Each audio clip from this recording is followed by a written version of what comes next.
Assalamu alaikum viewers and welcome back to my channel Study Law with Bushra.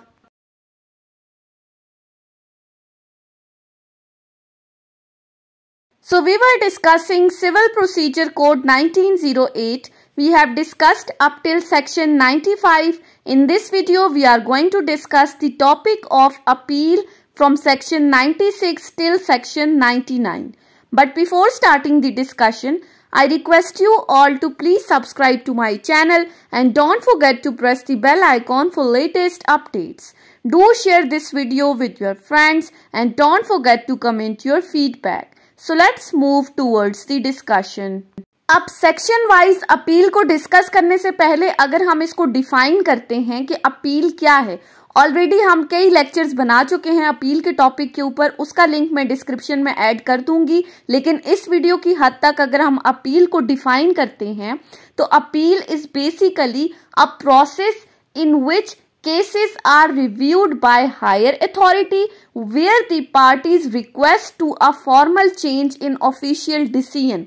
Simply we can say that appeal is the right of aggrieved person. Now who is the aggrieved person? हमें पता है कि हर case के अंदर दो parties court के अंदर आती हैं और किसी डिस्प्यूट के ऊपर वो सूट फाइल करती हैं। प्लेंटिफ वर्सेस डिफेंडेड, बाकायदा ट्रायल चलता है, एविडेंसेस रिकॉर्ड होते हैं, उसके बाद कोर्ट अपना डिसीजन सुनाती है, एक डिक्री पास होती है। अब जब डिसीजन आता है या डिक्री पास होती है तो एक के फेवर में पास होती है और दूसरे के अगेंस्ट पास होती है। जिस पर्सन के फेवर में ये डिक्री पास होती है वो तो अप्लाई कर देता है एग्जीक्यूशन के लिए, लेकिन जिस पर्सन के अगेंस्ट पास होती है वो अपने आप को एग्रीव्ड कंसिडर करता है, यानी कि वो उस फैसले से नाखुश है, तो वो एग्रीव्ड पर्सन इस डिक्री को चैलेंज करता है हायर फोरम के ऊपर। अब यहाँ पर हायर फोरम की बात की जा रही है, हाई कोर्ट की बात नहीं की जा रही, यानी कि हर छोटी अदालत से बड़ी अदालत में जो आप अपील अपना फैसला लेकर जाओगे वो अपील है, हाई कोर्ट नहीं है। सिंपली लोअर फोरम से हायर फोरम पे जब कोई एग्रीव्ड पर्सन अपनी इस डिक्री को चैलेंज करती है, कोर्ट के उस फैसले को चैलेंज करती है ताकि इस डिसीजन को रिव्यू किया जाए, इस डिग्री को रिव्यू किया जाए कि इसमें किसी तरह का कोई डिफेक्ट है, कोई एरर है, तो उसको हम कहते हैं अपील। अब ये जो अपील फाइल की जाती है, it has to be filed within 30 days of passing of the decree. Court ने डिक्री पास की, उसके 30 दिन के अंदर अंदर आपने इस चीज को हायर फोरम में चैलेंज करना है। अब आ जाते हैं हम अपने सेक्शंस के ऊपर। सेक्शन 96 ऑलरेडी हमने डिस्कस कर लिया था जब हम लॉ गेट सिलेबस पढ़ रहे थे। सिंपली आज की इस वीडियो में हम शॉर्ट साइज सेक्शन को देख लेते हैं। तो सेक्शन 96 डील करता है अपील फ्रॉम ओरिजिनल डिक्री। अब ये ओरिजिनल डिक्री क्या है कि जब एक कोर्ट कोई भी डिक्री पास करती है अपनी ओरिजिनल जुरिस्डिक्शन को एक्सरसाइज करने के बाद, तो उसे हम कहते हैं ओरिजिनल डिक्री। अब सेक्शन 96 में क्या कहा गया है? An appeal shall lie from every decree passed by the court exercising the original jurisdiction. एक तो शेल का वर्ड यूज हुआ है, कंपल्सरी क्लॉज है, मैंडेटरी है कि हर वो डिक्री जो कोर्ट अपनी ओरिजिनल जुरिस्डिक्शन को एक्सरसाइज करते हुए पास करती है उसके अगेंस्ट अपील फाइल की जा सकती है, यानी कि उस अदालती फैसले के खिलाफ जो कोर्ट ने दिया है आप हायर फोरम के ऊपर उस पर अपील फाइल कर सकते हैं। सो पहली बात every decree. Secondly an appeal may lie from an original decree passed x party. अब यहां पर मे का वर्ड यूज हुआ है, ऊपर हमने कहा शेल है, मैंडेटरी है, यहां पर है कि किया जा सकता है। किस फैसले के खिलाफ? एक्स पार्टी डिक्री, जो यकतरफा डिक्री कोर्ट पास करती है उसके खिलाफ भी आप अपील फाइल कर सकते हो। Thirdly no appeal shall lie from the decree passed by the court with consent of the parties. Shall का वर्ड यूज हुआ है, मैंडेटरी है कि आप किसी भी ऐसी डिक्री के खिलाफ अपील फाइल नहीं कर सकते जो पार्टीज की कंसेंट के साथ पास हुई है। अब पार्टीज की कंसेंट के साथ किस तरह के? पार्टीज ने आपस में कॉम्प्रोमाइज कर लिया, आपस में जब उन्होंने राजीनामा कर लिया, दोनों पार्टीज एग्री हो गई, तो दैट मीन्स कि कोई भी पार्टी इस फैसले से एग्रीव्ड नहीं है। ऊपर हमने कहा अपील राइट है एग्रीव्ड पार्टी का, तो जब दोनों पार्टीज आपस में कंप्रोमाइज कर लेती हैं, एक चीज के ऊपर एग्री हो जाती हैं, तो that means no one is agreed from that decision, तो ऐसी कंसेंट डिक्री के ऊपर अपील फाइल नहीं की जा सकती। सो सेक्शन 96 सिंपल सा सेक्शन था कि हर वो डिक्री जो कोर्ट अपनी ओरिजिनल जुरिस्डिक्शन के अंदर पास करती है उसके खिलाफ अपील फाइल की जा सकती है। एक्स पार्टी डिक्री भी अपीलेबल है, लेकिन ऐसी डिक्री जो पार्टीज की कंसेंट के साथ पास हुई है वो अपीलेबल नहीं है, उसको आप चैलेंज नहीं कर सकते। उसके बाद आ जाते हैं सेक्शन 97 के ऊपर। सेक्शन 97 डील करता है appeal from final decree where no appeal from preliminary decree. अब यहां पर दो चीजों को डिस्कस किया गया है, फाइनल डिक्री और प्रीलिमिनरी डिक्री। अब फाइनल डिक्री और प्रीलिमिनरी डिक्री क्या है? जब हम सीपीसी को डिस्कस कर रहे थे तो डेफिनेशन क्लॉज के अंदर सेक्शन 2 सब क्लॉज बी के अंदर हमने डिस्कस किया था डिक्री को। डिक्री की हमारे पास दो काइंड्स हैं, एक प्रीलिमिनरी डिक्री और एक फाइनल डिक्री। प्रीलिमिनरी डिक्री कब पास होती है? During the trial, during the suit, किसी भी स्टेज पर कोर्ट ये डिक्री पास कर सकती है पार्टीज के राइट्स को डिटरमिन करने के लिए। और फाइनल डिक्री कब पास होती है? जब सूट खत्म हो गया, केस का जो फैसला आ गया, जब जो डिक्री पास होगी उसको हम कहेंगे फाइनल डिक्री।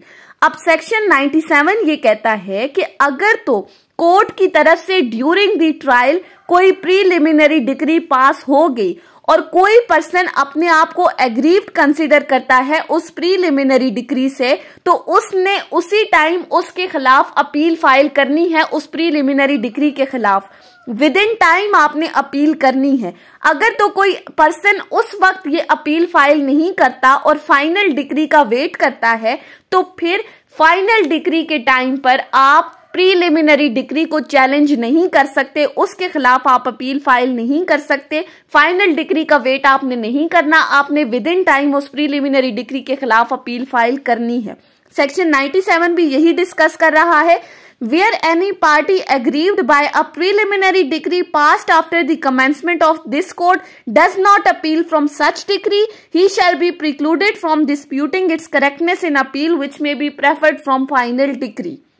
सेक्शन 97 ने कहा कि जब एक प्रीलिमिनरी डिक्री पास हुई during the suit, parties aggrieved थी उस प्रीलिमिनरी डिक्री से, लेकिन डज नॉट अपील, उन्होंने अपील नहीं की इस प्रीलिमिनरी डिक्री के खिलाफ और फाइनल डिक्री का वेट किया, तो ही शैल बी प्रिक्लूडेड। शैल का वर्ड यूज हुआ है कि फिर उनको ये राइट हासिल नहीं है कि वो फाइनल डिक्री के साथ इस प्रीलिमिनरी डिक्री के खिलाफ भी अपील फाइल करें। आपने प्रीलिमिनरी डिक्री उसी स्टेज पर अपील करनी थी अगर आपने अपने आप को एग्रीव्ड कंसीडर किया है। फाइनल डिक्री का अगर आप वेट करेंगे तो वो टाइम बार्ड हो जाएगी, टाइम लिमिटेशन खत्म हो जाएगी। सो सेक्शन 97 सिंपल सा था। उसके बाद आ जाती हैं सेक्शन 98 के ऊपर। सेक्शन 98 बात करता है decision where appeal heard by 2 or मोर जजेस। सेक्शन 98 में कहा है कि जब एक अपील हायर फोरम के ऊपर 2 या 2 से ज्यादा जजेस का बेंच सुनता है तो फिर कौन सा डिसीजन प्रिवेल करेगा, ये सेक्शन हमें डिसीजन का बता रहा है। सो सेक्शन 98 क्लॉज 1 और 2 को क्लब करके देखेंगे। Where an appeal is heard by 2 or मोर जजेस, an appeal shall be decided with the opinion of the such judges or majority of such judges, and where there is no majority for varying or reversing the decree, such decree shall be confirmed. पहली बात तो कह दी कि जहां पर एक appeal को 2 या 2 से ज्यादा जजेस का बेंच सुन रहा है, तो लेट सपोज आप सिविल कोर्ट के फैसले के खिलाफ डिस्ट्रिक्ट कोर्ट में अपील करते हो और वहां पर 2 या 2 से ज्यादा जजेस का बेंच उस अपील को सुन रहा है, तो डिसीजन क्या आएगा? उन जजेस के ओपिनियन के अकॉर्डिंग या उन जजेस की जो मेजॉरिटी है, यानी कि अगर 3 जजेस हैं जो 2 का फैसला होगा वो प्रिवेल करेगा। और अगर तो कोई मेजॉरिटी नहीं है, यानी कि अगर तो जजेस इस फैसले को ना रिवर्स कर रहे हैं, ना मॉडिफाई कर रहे हैं, ना उसको किसी तरह से चेंज कर रहे हैं और वो ये कहते हैं कि सिविल कोर्ट ने जो फैसला दिया है वो बिल्कुल ठीक है, तो जो डिक्री सिविल कोर्ट ने पास की है वो इस स्टेज पर कंफर्म हो जाएगी, वो फाइनल हो जाएगी। उसके बाद इसी सेक्शन के साथ एक प्रोवाइजो अटैच की गई है और वो प्रोवाइजो क्या कहती है? Provided that where the bench hearing the appeal is composed of 2 judges belonging to a court consisting of more than 2 judges and the judges composing the bench differ in opinion on point of law, they may state the point of law upon which they differ. अब proviso में कहा गया है कि जब एक appeal को 2 या 2 से ज्यादा जजेस का बेंच सुन रहा है और उन जजेस में किसी तरह का कोई डिफरेंस आ जाता है regarding the decision of that appeal, वो उनका पॉइंट ऑफ व्यू डिफरेंट आ जाता है, दोनों एक चीज के ऊपर रिलाई नहीं करते, तो फिर आगे फर्दर क्या कहा है कि वो तमाम जजेस जिनका पॉइंट ऑफ व्यू डिफरेंट है किसी पॉइंट ऑफ लॉ के ऊपर, तो वो उस चीज को आपस में डिस्कस करेंगे। पहली बात, जब डिफरेंस आ गया तो वो आपस में बैठकर अपना ओपिनियन एक दूसरे के साथ शेयर करेंगे कि किस चीज पर उनका ओपिनियन डिफरेंट आ रहा है। जब डिस्कस हो गया तो उसके बाद इस बेंच के अंदर मजीद एक जज को ऐड किया जाएगा and such point shall be decided according to the opinion of the majority of judges who have heard the appeal including those who first heard it। यानी कि 2 या 2 से ज्यादा जजेस जो पहले थे उनके साथ मजीद एक जज को ऐड किया जाएगा, एक न्यू जज, और फिर वो जो डिसीजन देगा इन 2 जजेस के साथ मिलके वो डिसीजन फाइनल कंसिडर किया जाएगा उस अपील के ऊपर। क्योंकि उनका पॉइंट ऑफ लॉ पे डिफरेंस था, तीसरा जज आया, उसने तमाम डिस्कशन करने के बाद जो फैसला दिया वही हमारी फाइनल अपील का डिसीजन होगा। सिंपली 2 या 2 से ज्यादा जजेस का कॉन्फ्लिक्ट था पॉइंट ऑफ लॉ के ऊपर, तीसरा जज आया, उसने डिसाइड किया, तो ये जो तीसरे जज का फैसला होगा यही प्रिवेल करेगा। उसके बाद आ जाते हैं लास्ट सेक्शन के ऊपर जो कि है सेक्शन 99। सेक्शन 99 बात करता है no decree to be reversed or modified for error or irregularity not affecting the merits or jurisdiction. अब ये सेक्शन बहुत ही इंपॉर्टेंट है, ये कह रहा है कि अगर तो एरर या irregularity in proceedings of the decree merits या जुरिस्डिक्शन ऑफ द कोर्ट को अफेक्ट नहीं कर रहे तो ऐसी किसी भी डिक्री को रिवर्स या मॉडिफाई नहीं किया जाएगा। Section states that no decree shall be reversed or substantially varied nor shall any case be remanded in an appeal।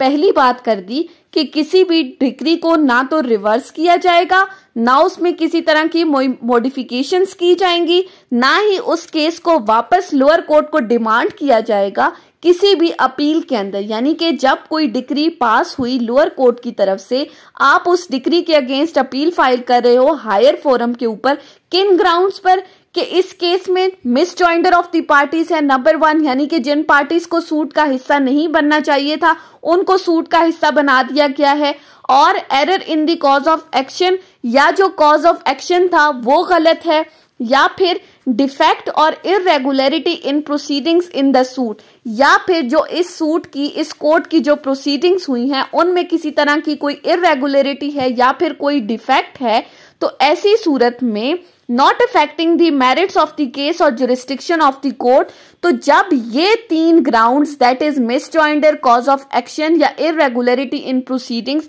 अगर तो ये कोर्ट्स की जुरिस्डिक्शन को और केस के मेरिट्स को अफेक्ट नहीं कर रहे तो ऐसी किसी भी डिक्री में हायर फोरम ना तो रिवर्स करेगा, ना उसमें चेंजेस करेगा और ना केस को वापस भेजेगा।